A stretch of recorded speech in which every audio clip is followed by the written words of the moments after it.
नमस्कार। नई परख के राष्ट्रीय मुद्दा कार्यक्रम में आपका स्वागत है। आज के इस कार्यक्रम में हम कुछ ऐसे मुद्दों की बातचीत करेंगे, जो सीधे तौर पर राजनीतिक गोलबंदी से संबंधित नहीं हैं, लेकिन वो ऐसे मुद्दे हैं जो देश की राजनीति पर और उसकी सामाजिक आर्थिक समझ पर काफ़ी गहरा प्रभाव डाल सकते हैं और इसके साथ ही हम ऐसे मुद्दों के बारे में भी बातचीत करेंगे, जो राजनीतिक दलबंदी से जुड़े हुए हैं। और इन सभी मुद्दों पर बातचीत करने के लिए हमारे साथ प्रोफ़ेसर अभय कुमार दुबे हैं। अभय सर नमस्कार। नमस्कार। जो हमारी चर्चा है उसकी शुरुआत मैं इसी प्रश्न से करना चाहूँगा, जो कि आज के दिन में काफ़ी चर्चा का विषय रहा है और कल से इस पर चर्चा हो रही है कि एनसीईआरटी ने जो किताबें हैं छठी क्लास से लेके 12वीं क्लास तक की उसमें काफ़ी सारी तब्दीलियाँ की हैं। कुछ तब्दीलियाँ आश्चर्यजनक हैं, हास्यास्पद हैं। मिसाल के तौर पर उन्होंने मुगलों के योगदान को पूरी तरीके से हटा दिया है इतिहास की किताबों से। उसी तरीके से इस बात को हटा दिया गया है कि महात्मा गांधी की जब हत्या हुई थी तो उस समय क्या स्थिति थी, या फिर आरएसएस पर सरदार पटेल ने प्रतिबंध लगाया था, या फिर भारत में जो सामाजिक आंदोलन है उन्होंने किस तरह की भूमिका अदा की है। तो ये जो बदलाव हैं, उसको आप किस तरीके से देखते हैं? ये भारत की शिक्षा प्रणाली पर क्या प्रभाव डाल सकते हैं? कमल, आपने कहा कि ये बदलाव आश्चर्यजनक हैं और हास्यास्पद हैं। मैं कहूँगा कि इसमें बहुत सी बातें चकित करने वाली भी, और उसके पीछे उन चकित करने वाली बातों के पीछे एक खास तरह की चतुराई काम कर रही है, जिसके बारे में अभी मैं कुछ चर्चा करूँगा। इसके पीछे थीसिस ये काम कर रही है कि अगर हम कुछ असुविधाजनक तथ्य हैं इतिहास के, उनको अगर हम पाठ्य पुस्तकों से निकाल देंगे, तो आने वाले भविष्य में कोई भी अनुसंधानकर्ता उन तथ्यों को प्राप्त नहीं कर पाएगा और धीरे-धीरे एक विस्मरण होगा। लोग भूलते चले जाएँगे इन बातों को। क्योंकि देखिए, राज्य की ताकत बहुत होती है। राज्य पाठ्यक्रमों में जिस चीज़ को डाल देता है, वो चीज़ें लोगों की ज़ुबान पे चढ़ जाती हैं।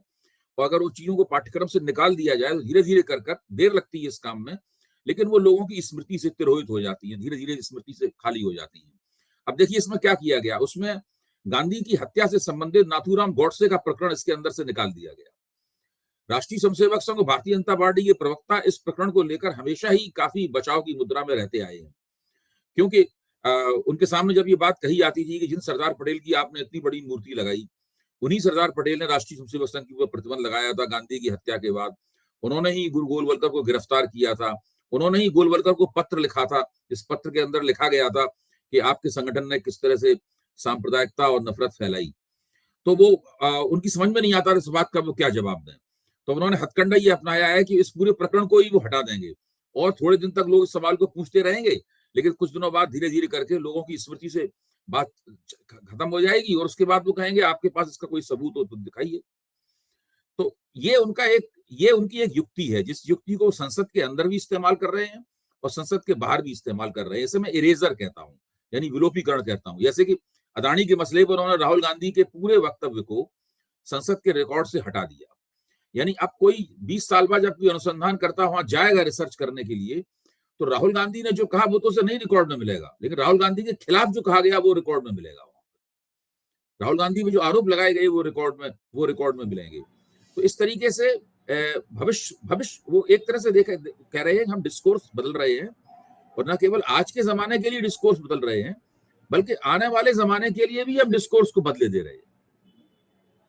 इसमें होता क्या है कि जब आप कुछ चीजें हटाते हैं, तो वो तुरंत नहीं लोगों की स्मृति से जाती। उनको समय लगता है, क्योंकि दूसरे मंचों से वो बात कही जाती रहती हैं। आप इस काम की प्रतिक्रिया में भी वो बातें बार-बार कही जाएँगी। लेकिन जब शिक्षा के अंदर से किसी चीज़ को हटा देते हैं, तो अंततः हम लोग आपस में कुछ भी चर्चा करते रहें, जो नई पीढ़ियाँ हैं, जब वो कक्षा में बैठ के जो चीज़ पढ़ेंगी, उसमें से उसके अंदर से वो चीज़ गायब होगी। अब जैसे मुगल काल है, तो जो सल्तनत काल है, मुगल काल ही नहीं, जो सल्तनत काल है शुरू से, जो जहाँ से मुस्लिम शासन की शुरुआत होती है, उसके अंदर बहुत सी खामियां थी। उसके अंदर कई क्रूरताएं भी थी, कई तरह का सांस्कृतिक उत्पीड़न भी था, मैं इस बात को मानता हूं। लेकिन आप उन बातों को कहिए, लेकिन साथ में उनके भारतीय समाज के ऊपर बड़े गहरे प्रभाव पड़े। बहुत सारे प्रभाव, बहुत ही सकारात्मक किस्म के प्रभाव थे। उन लोगों के आने के कारण भारत में पहले से एक संस्कृत की ज्ञान प्रणाली थी, उनके आने से एक फारसी की ज्ञान प्रणाली भी पैदा हुई, और उन जो दोनों ज्ञान प्रणालियों के अंदर जो एक अन्योन्य क्रिया हुई, जो एक आदान प्रदान हुआ, उस आदान प्रदान ने भारत को बहुत कुछ दिया। आज आप कमल जो कुर्ता पाने बैठे हुए हैं, कुर्ता शब्द तुर्की भाषा का शब्द है। लोग पजामा पहनते हैं, पजामा फारसी भाषा का शब्द है। तो ये मैं केवल इसी बात इसलिए कह रहा हूं, हम शब्द कहते हैं कि आज हम ये चर्चा कर रहे हैं। चर्चा हिंदी या संस्कृत का शब्द नहीं है, चर्चा फारसी भाषा का शब्द है। फर्क केवल ये है कि फारसी भाषा में चर्चा स्त्रीलिंग होता है, चर्चा पुल्लिंग होता है, और हिंदी में जब हम चर्चा का इस्तेमाल करते हैं तो वहां पे वो चर्चा होती है, फारसी में चर्चा होता है। तो ये इस तरह की स्थिति, आप इन चीजों को बदल नहीं सकते, खत्म नहीं कर सकते, लेकिन यहाँ पे एक ट्रिक खेली जा रही है। अभी न्यूज 24 पे संदीप चौधरी के कार्यक्रम में मैं इसी विषय के ऊपर बहस कर रहा था, तो उन्होंने वहां पे एनसीईआरटी के डायरेक्टर डॉक्टर सकलानी को भी बुलाया हुआ था, और वो सारे सवाल उन्होंने सकलानी के सामने रखे। तो सकलानी साहब बहुत ही अटपटे अंदाज में अपनी बात कह रहे थे, और उनका तर्क भी अटपटा था। वो ये मानने को तैयार नहीं थे कि इसके पीछे कोई विचारधारात्मक प्रोजेक्ट है। वो कह रहे थे कि कोविड के दौरान बच्चों के ऊपर चूंकि पढ़ाई का बोझ बहुत बढ़ गया था, इसलिए उसका रैशनलाइजेशन करने के लिए हमने विद्वानों की एक कमेटी बनाई और उसने ये काम किया है। उस कमेटी में कौन से विद्वान थे, उनके नाम बताने से उन्होंने इनकार कर दिया। बस वो कहते रहे कि उसमें जवाहरलाल नेहरू विश्वविद्यालय के, दिल्ली विश्वविद्यालय के, पंजाब विश्वविद्यालय के और अन्य विश्वविद्यालयों के विद्वान थे, लेकिन उन्होंने किसी का नाम नहीं बताया। जब उनसे कहा गया कि उसके अंदर आदित्य मुखर्जी या रोमिला थापर जैसे विद्वान तो नहीं थे इन कमेटियों में, तो उन्होंने कहा था जिन कमेटियों में इस तरह ये 2-3 नाम नहीं होते हैं, क्या उन कमेटियों में विद्वान नहीं होते? बहरहाल ये अगर वो उस बात को मान लेते कि हमारी एक विचारधारात्मक परियोजना है, हम उसके तहत जो मौजूदा इतिहास है, लिखा हुआ इतिहास है, उसके अंदर संशोधन का या उसमें से चीजें निकालने का काम कर रहे हैं, तो वो एक ईमानदारी की बात होती। असल में दिक्कत क्या है? सबसे बड़ी दिक्कत यह है कि संघ परिवार के पास इतिहासकार नहीं है, वरना उन्हें कोई नहीं रोकता था कि वो दक्षिणपंथ, अगर कहते हैं कि वामपंथियों का इतिहास लेखन की दुनिया पर कब्जा था और वामपंथियों ने मनमाना इतिहास लिखा, मार्क्सवादियों ने मनमाना इतिहास लिखा, तो वो एक दक्षिणपंथी इतिहास लेखन की एक परंपरा स्थापित कर सकते थे। उनके पास लगातार सरकार है, पिछले 9 साल से केंद्र में उनकी सरकार है, उनके पास संसाधनों की भी कोई कमी नहीं है। तमाम सारी जो संस्थाएं हैं, अकादमिक संस्थाएं हैं, उनके ऊपर उनका कब्जा है। वो कहीं भी अपना व्यक्ति बैठा सकते हैं और अपने इतिहासकारों का आह्वान कर सकते हैं कि वो एक वैकल्पिक इतिहास लिखें, एक दक्षिणपंथी इतिहास लिखें, और जनता के सामने फिर दोनों इतिहास आएंगे, दक्षिणपंथी इतिहास भी आएगा, वामपंथी इतिहास भी आएगा, और लोग उसमें अपने आप तुलना करके तय कर लेंगे कौन सी चीज ठीक है, कौन सी चीज नहीं ठीक, किसमें क्या कमियां हैं, कितनी कमियां हैं, किसने किस चीज को बढ़ाया चढ़ाया है, किस चीज को कमतर दिखाया है जबकि बढ़ा के दिखाना चाहिए था। ये सारी बातें लोगों के सामने स्पष्ट हो जाएंगी, लेकिन वो इस झंझट में नहीं पड़ना चाहते। इतिहास लेखन बड़ा मुश्किल काम है और बड़ा दीर्घकालीन प्रोजेक्ट होगा, उसके लिए 30, 40, 50 साल उन्हें लगाने पड़ेंगे। उन्हें जल्दी जल्दी ये सांस्कृतिक राजनीति करनी है, इसके लिए वो बड़े अटपटे तरीके से, वो बड़े विकृत तरीके से चीजों में संशोधित कर रहे हैं। कहीं से एक वाक्य निकाल रहे हैं, कहीं से एक पैराग्राफ निकाल रहे हैं, एक पूरा का पूरा उन्होंने अध्याय गायब कर दिया। इसके पीछे एक और है जिसको मैं कहता हूं कि आज्ञापालक समाज बनाने की नीति। उन्होंने आपातकाल के पूरे प्रकरण को भी हटा दिया है, उन्होंने सामाजिक आंदोलनों वाले अध्याय को भी हटा दिया है। वो दिखाना नहीं चाहते कि इस देश में ऐसा कुछ हुआ था जो उनके आरोप लगता है, घोषित इमरजेंसी लगाना चाहते हैं, तो इमरजेंसी को हटाए दे रहे हैं। इस आरोप से बड़ी उलझन होती थी कि अघोषित इमरजेंसी आप लगा रहे हैं, इसलिए उन्हें इमरजेंसी वाले अध्याय को भी हटा दिया। सामाजिक आंदोलन प्रतिरोध की राजनीति को जन्म देने वाले हैं, वो सरकार के खिलाफ आवाज उठाते हैं, तो उन्होंने उसको भी पूरी तरीके से हटा दिया। उनकी पूरी थीसिस ये है कि 2 चुनावों के बीच में कोई भी आंदोलन नहीं होना चाहिए, कोई धरना प्रदर्शन नहीं होना चाहिए। आपने वोट दे दिया, सरकार चुन ली, अब आप घर बैठिए। 5 साल बाद फिर आपको वोट देने और सरकार चुनने का मौका मिलेगा, तब आप अपनी राजनीति कीजिए। तो राजनीति को केवल वो 2 चुनावों, राजनीति को केवल चुनाव दर चुनाव की राजनीति में सीमित कर देना चाहते हैं।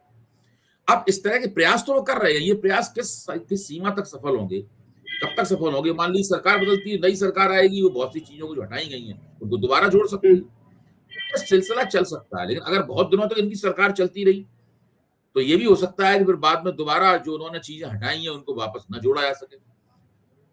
सबसे ज्यादा न्यायप्रद बात तो ये होती कि वो अपना इतिहास लिखते। मैं बार बार कहता हूं, इसीलिए मुझे शक होता है कि इनके पास इतिहासकार नहीं है, इनके पास बुद्धिजीवी नहीं है। सकलानी साहब जिस तरीके से बात कर रहे थे, वो किसी बुद्धिजीवी का लहजा नहीं हो सकता, वो किसी आत्मविश्वस्त इतिहासकार का लहजा नहीं हो सकता जिस तरीके से वो बात कर रहे थे। ऐसा लग रहा था कि कोई वो एक खास तरह की योजना को लागू करने के लिए उन्हें वहां तैनात किया गया है, और इस योजना को वो बड़ी चतुराई के साथ लागू कर रहे हैं, और जब भी उन्हें कोई सवाल पूछा जाएगा तो ऐसा ही वो एक ट्रिक नुमा जवाब देंगे उसको। तो ये स्थिति है। मुझे लगता नहीं इस चीज से इन लोगों को कोई विशेष ख्याति प्राप्त होगी या इनको कुछ लाभ होगा। अभी सोचते हैं कि भविष्य में आगे चल के हमें लाभ हो सकता है। भविष्य किसने देखा है? आमतौर पर एक ये प्रवृत्ति भी है, जो संघ के कार्यकर्ता हैं या उस वहाँ जाने वाले युवा हैं, वो बार-बार ये कहते हैं कि जो वामपंथियों ने बहुत गलत तरीके से इतिहास को दिखाया। लेकिन मुझे लगता है कि स्वतंत्र भारत में ऐसा कोई मौका नहीं आया, शायद इमरजेंसी में भी नहीं आया, जब तथ्यों को इस तरीके से किताबों से निकाल दिया गया हो, जो बिल्कुल स्थापित तथ्य हैं। और तो ये एक अलग तरह की ये कोशिश है। दीनानाथ बत्रा ने एक प्रोग्राम पेश किया था। वो प्रोग्राम ये था कि इतने तथ्य इतिहास की किताबों से निकाल दिए जाने चाहिए। तो उसका बड़ा विरोध हुआ, वो सब बातें लागू नहीं हो पाई। अब इनके पास सत्ता है। आप देखिए, सत्ता तो इनके पास बहुत दिनों से है। 2022 में भी उन्होंने कुछ चीजें निकाली थी। अब वो फिर उन चीज और चीजों को अभी उन्होंने निकाला है। तो मसला कुछ अजीब तरह का भी है, देखने में विचित्र सा भी लगता है कि भाई उन 84 के दंगों, 84 की सिख विरोधी हिंसा को रहने दिया गया है। लेकिन इमरजेंसी को हटा दिया गया है, जो कांग्रेस के ऊपर एक बहुत बड़ा दाग है। भारत के लोकतंत्र का सबसे बड़ा काला अध्याय इमरजेंसी को माना जा रहा था। इमरजेंसी का अध्याय क्यों हटा दिया गया? अब जो सामाजिक आंदोलन है, भाई सब लोग जानते हैं कि राज्य की संस्था की पहुंच हर जगह नहीं हो सकती। राज्य जहां नहीं पहुंच पाता है, वहां पे सामाजिक आंदोलन, जन जागरण का काम करते हैं, सरकार से सवाल पूछते हैं, और उन सवालों के जरिए सरकार को नई चेतना प्राप्त होती है कि भाई ये काम हम लोग नहीं कर पाए। एक तरह से देखा जाए तो जो नागरिक सामाजिक आंदोलन है, वो जनता और सरकार के बीच के संबंधों को प्रकारांतर से सुदृढ़ करते हैं। लेकिन इन सब बातों की परवाह किए बिना सामाजिक आंदोलनों का अध्याय हटाना, इमरजेंसी का अध्याय हटाना, गांधी की हत्या वाले प्रकरण में व्हाइट वॉशिंग करना, ये सब जो हुआ है, ये लोगों की निगाहों से छिपा नहीं रह सकता। इनके ऊपर सार्वजनिक जीवन में बड़ी चर्चा होगी। अच्छा, मान लीजिए संघ वाले कहते हैं कि भाई वामपंथियों ने बड़ा गलत सलत इतिहास लिखा, इतिहास में कई गड़बड़ियां की।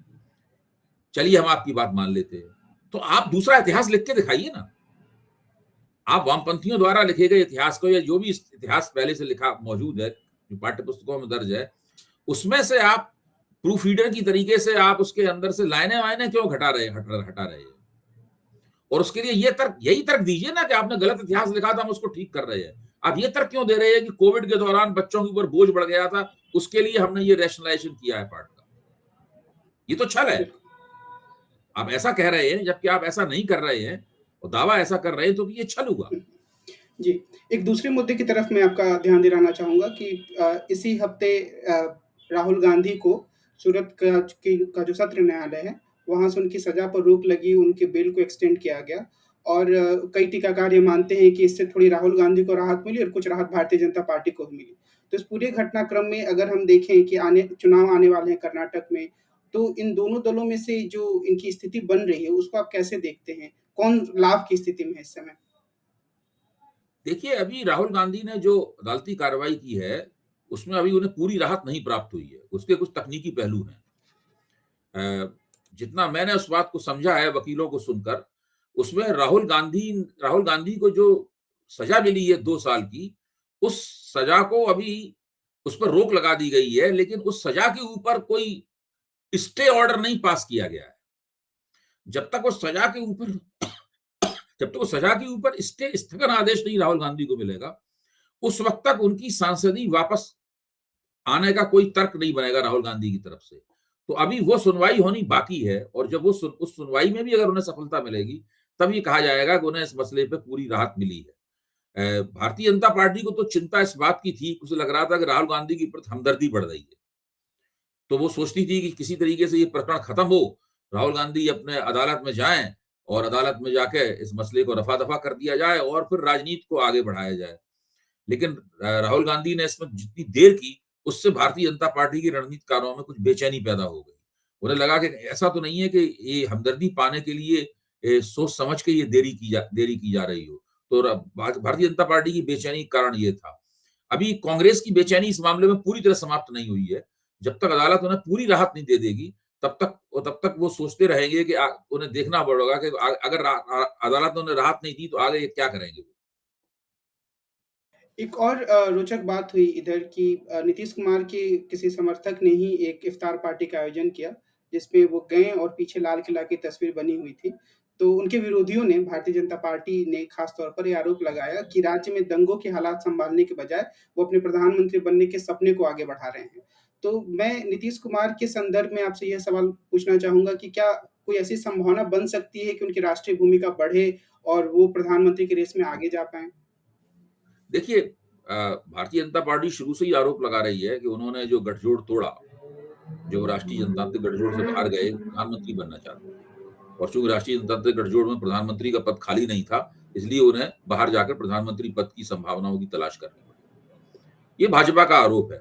लेकिन नीतीश कुमार ने इस चीज को अपनी तरफ से स्पष्ट रूप से एकाधिक बार साफ किया है कि वो प्रधानमंत्री पद की होड़ में नहीं। वो विपक्षी एकता जरूर चाहते हैं और विपक्षी एकता को हासिल करने के लिए वो कोशिशें भी कर रहे हैं। वो समझने की कोशिश कर रहे हैं कि आखिरकार वो मुद्दे कौन से हो सकते हैं जिनके आधार पे विपक्ष एक हो जाए। तो ये तो वो कर रहे हैं, लेकिन प्रधानमंत्री पद की दौड़ से उन्होंने अपने आप को बहुत ही दृढ़तापूर्वक उन्होंने वक्तव्य दिया था कि मैं इससे बाहर हूँ। हुँ, हुँ। अब कौन प्रधानमंत्री बनता है, कौन नहीं बनता है, भाजपा हारेगी, कब हारेगी, हारेगी तो कितना हारेगी, कोई नहीं कह सकता।